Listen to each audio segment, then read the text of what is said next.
günlerini hatırlama. İnan dostum her faslin öz zamanesi var. İnan ki her yaşın öz güzelliği var. Yüzündeki çizgilerini.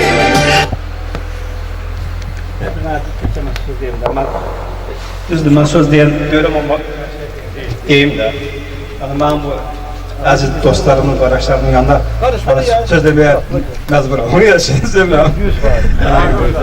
Allah sizi var etsin. Mən çox, yəni sizinlə bir yerdə olanda, bərabər olanda çox sevinirəm, çox qürurluyam, çox güclüyəm. Çünki siz mənim yanımdasınız. Siz mənim əzizlərimsiniz, mənim canımsınız. Mən sizi çox istəyirəm. Yəni, ola bilər ki, yəni, gec görüşək, azal görüşək, amma siz mən çox istəyirəm. Siz mənim canımsınız, mənim əzizlərimsiniz. Allah səni. Yəni, çox qürurluyam. Sağ ol. Allah səni var et. Allah səni qorusun. Allah sağ ömür. Amin, amin, amin.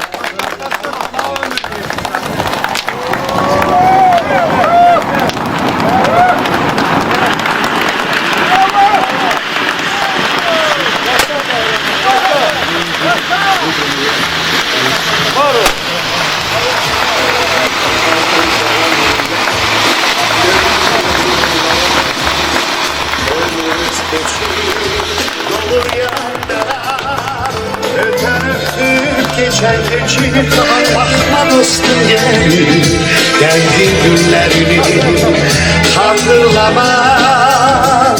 İnan dostum her faslin öz zamanesi var. İnan ki her yaşın öz güzelliği var. Yüzündeki çizgilerin, saçındaki beyazların, İnan bana dostum öz yaraşığı var. Kalbimdeki incilerini, yaşanılan illerini, İnan ki her yaşın öz güzelliği var.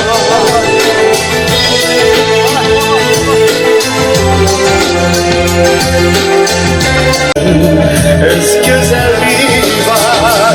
Yüzündeki çizgilerinin, saçındaki beyazların, İnan bana dostum öz yaraşığı var. Kalbimdeki incilerinin, yaşanılan illerini, İnan ki her yaşın öz güzelliği var.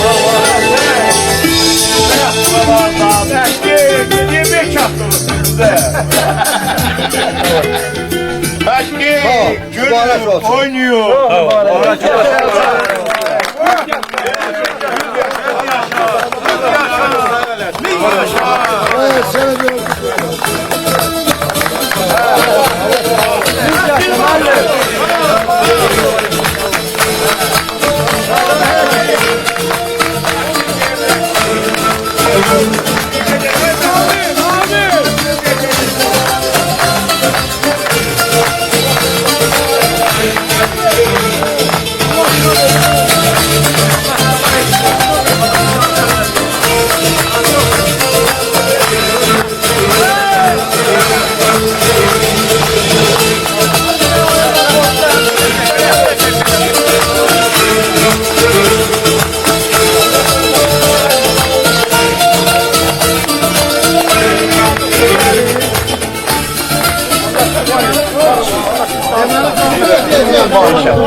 Yaxşı, mən deyim, mən çox danışmağa xoşlanmıram, amma biraz yazmağa bacarım.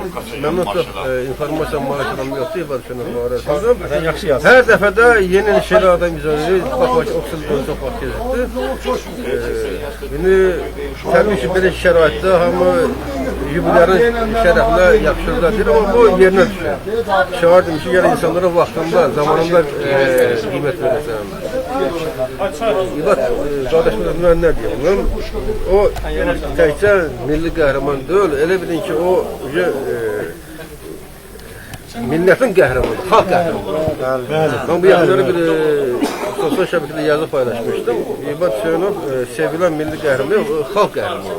Yani ki, bu əsrlər keçəcək, onun hakkında yine şeyler yaradılacaqdır, bir şeyler. Onun hakkında burada toplanan uşaqlar, yoldaşlar, bunlar yaxın o diversi kəşfiyyat qrupu çoxsu üzvləridir. Onlar yaxşı bilirlər ki, İBAT kimdir. Amma milyondan insan bilmirlər. Biz bilirik, görmüşük gezən vaxtda. Yenə də nə qədər tədqiq olunsa da İBAT Hüseynov barəsində düz məsələn biz də pis döyüşü olmamışıq. Amma ki onunla müqayisədə biz vallahi yəni düzünü deyək.